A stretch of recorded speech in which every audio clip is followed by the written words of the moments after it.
Frogs win. TCU beats Baylor, back on top in the Revivalry. No, we're not calling it the Blue Bonnet Battle. 42-36 after 6 hours. 3 lightning delays and some wild football, and we're going to talk all about it. But yeah, I had time for a nap. Hopefully you did too. Certainly needed to recover a little bit after that game. I'm Clint Foster. Thanks so much for joining us here on TCU Postgame Live. And before we get started talking about the game, you know I need a couple of things from you. First of all, please subscribe to the show. Let me get the ticker running here. At Big 12 VOCFB, at TCU VOCFB. Y'all, we are very close, very, very close to having 1,000 subscribers on the Biggest 12 channel. That's at Big 12 VOCFB. Please subscribe to that channel. That's going to be so massively helpful. You have no idea how helpful that will be to me if I can have 1,000 subscribers on that channel. There's a lot of stuff that hinges on that, so please do that for me. And also, please make sure that you're following me on Twitter at Clint_Foster55. You can see me tweeting through all of my feelings, or also my Instagram at the Clint Foster. My Instagram stories, I was being active with those today, and follow my personal YouTube channel at Clint Foster Creations.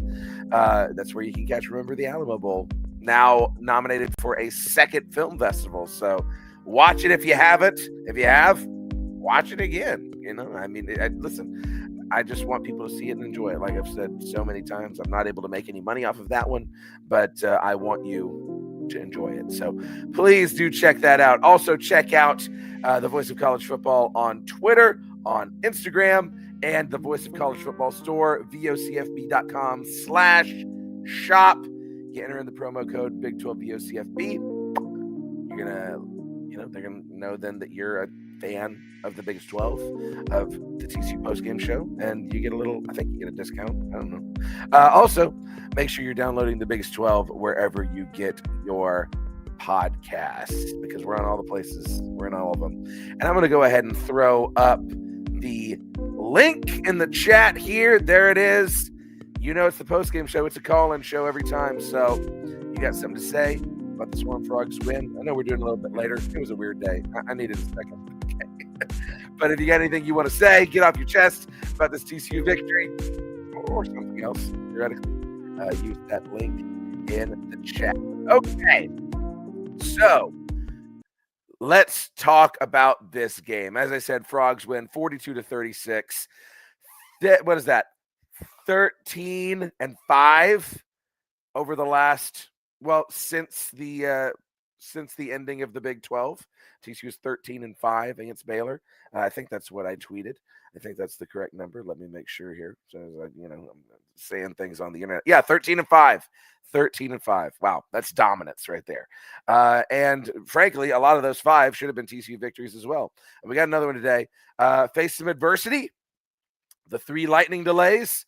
We will talk about that. And the Frogs did it in really convincing fashion. I mean, truly, for anybody who was at this game, and specifically the people who ended up leaving early from this game, you would know that this score is really not indicative of just how dominant TCU looked in this game. And a big reason why is the defense. This was by far, in my opinion, TCU defense's best performance.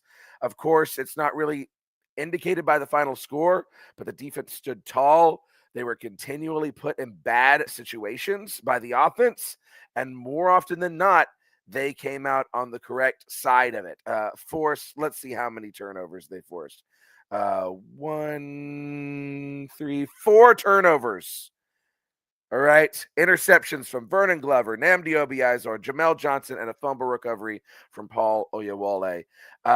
Really, really, really great defensive performance, shutting down Sawyer Robinson for the most part until the very end of that game. Sawyer Robinson finished 25 of 52. Okay, so Baylor was, and hey, they're putting the ball in the hands of their best player, right? 25 of 52, 318 yards, 2 touchdowns, 3 interceptions. That's a 39.9 QBR, and you can thank the defense for that. Also held the Bears to 121 yards rushing on 37 attempts. Okay, Baylor was on the field a lot.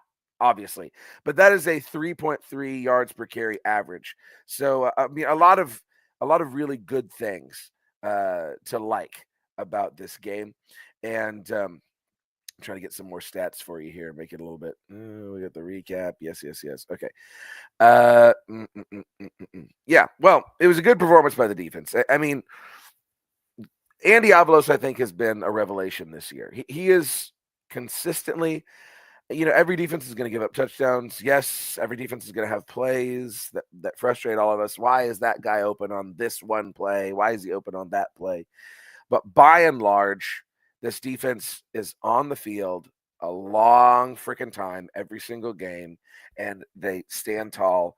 And it's really exclusively because of the defense that TCU is able to come away with the win in the final 4 minutes of the game when Baylor is surging and Baylor's trying to come back, and we will talk about that. Okay, yeah, here's the stats that I was looking for. So Baylor won the time of possession 31 minutes 45 seconds to TCU's 28-15. So the defense was on the field more and held Baylor to 439 total yards. Here's an interesting one: 6 of 17 on third down efficiency for Baylor. And that is saying something, because TCU has had, if there's one thing that you can point to the TCU defense and say this has been an issue this year, it's been getting off the field on third and fourth down. And there were certainly some times, right? Baylor was 2 for 4 on fourth down. They went for it a lot on fourth down today. As I said, 6 of 17 on third. But more often than not, the TCU defense was getting off the field when they needed to get off the field in the early portion of this game. And looking to the offensive side of the ball, what do you stinking know? Running the ball works. It works. Okay. I, along with so many people in the stands today, were so elated to see TCU running the ball. Kendall Briles choosing to run the ball and run the ball consistently. The offensive line had a very great game, despite the fact that it was looking like we might have been down 3 starting offensive linemen going into this one.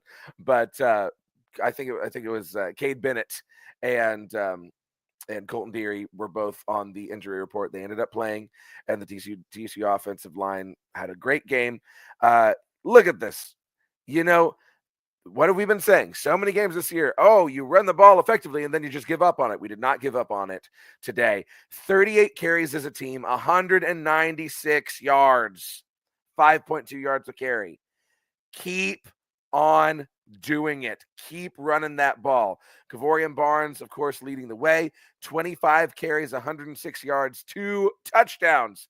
25 carries. I don't know how many of us have said we need Kavorian Barnes to have 25 carries a game.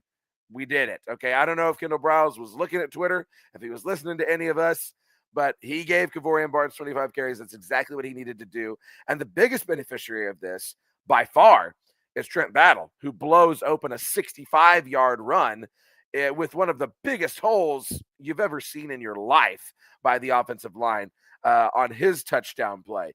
4 carries for 75 yards total, and that touchdown for Trent Battle. So great day running the ball, phenomenal day running the ball. And that allows the pass to be more opened up, right? Josh Hoover has a nice day, 22 of 31, 231 yards, 3 touchdowns, no interceptions. Another key statistic, no interception for Josh Hoover. He did have a fumble, which got recovered for a touchdown, which we're going to talk about in a second. But solid day. Anytime you're not turning the ball over with interceptions, that's especially with as much rain, and we're having so many rain off and on that whole game. Definitely a good performance for him. Jordan Dwyer, the leading receiver on the day, 7 catches, 111 yards, and a touchdown. Very nice touchdown. Very nice pass on that touchdown, by the way. And Eric McAllister also catching 7 balls. Him getting involved early and often. Another thing that we talked about, right? In the Kansas State game, why the hell aren't we getting Eric McAllister involved more? Why aren't we getting Kavorian Barnes involved more? Both of those players featured early and often into the offensive game plan, and that's what TCU has to do. 7 catches, 62 yards for Eric McAllister, and DJ Rogers with a nice touchdown catch as well. 4 catches, 30 yards for him, and Kamorian Pimpton getting involved with a touchdown catch as well. Several people around me, who's Kamorian Pimpton? Yeah, well, there he is. He's a new player. Okay, so Offense does good things, defense does good things, but listen, I don't want to piss on everyone's parade. All right. We won the game. That's good. There's nothing more frustrating than the fans who are like, still want to complain after we win a game. Okay, we won the game. Yes. TCU owns the skillet and the saddle and the abomination of a shield with blue bonnets painted all over it. We have all the rivalry trophies. That is a beautiful thing. That is a good thing. However, the last 4 minutes of that game, and Steven Simcox, I saw him right before I went on the show. I was like, dadgummit, Steven, I was going to talk about that on the show. He said the exact same thing I was thinking. The last 4 minutes of that game are indicative of the problems that this TCU program has. And in Steven Simcox's words, that is indicative of why this team is not going to be able to reach its goals. All right. Yes, the Big 12 is wide open. Yes, Tech lost today. I've got the BYU Utah game on right now. That's getting very spicy. This is a wide open conference this year. It'll probably be a wide open conference next year and the year after that. But TCU, especially the offense, is so undisciplined. And so, this Baylor game was good because for the most part, you saw that fire in their belly, and they had a lot of adversity with all of the lightning delays. It was very frustrating. And for the most part, they knuckled down and they did their job.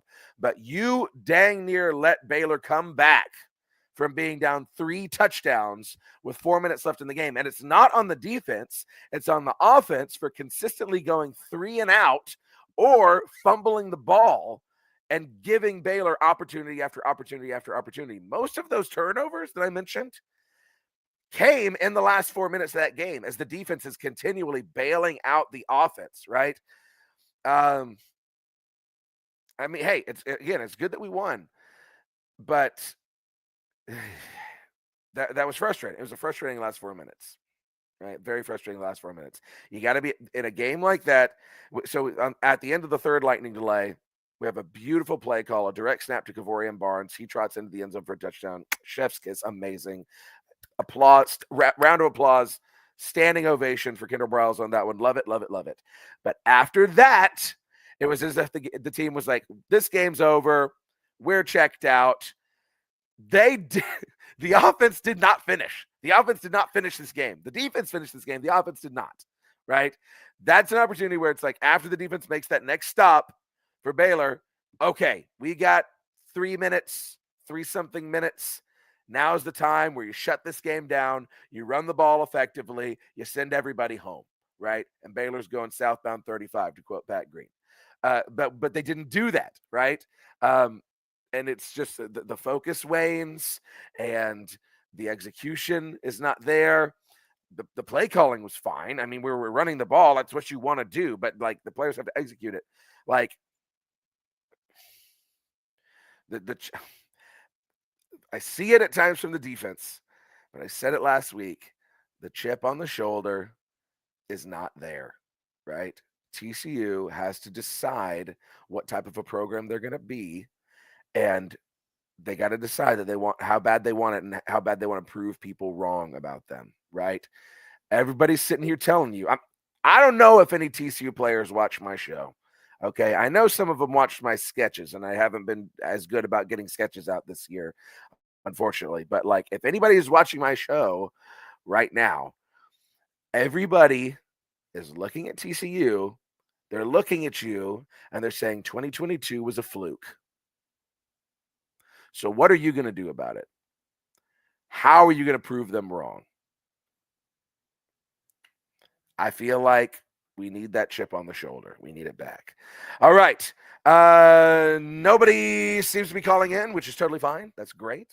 Y'all are all watching the Utah BYU game. Me too. I got it on right behind this light.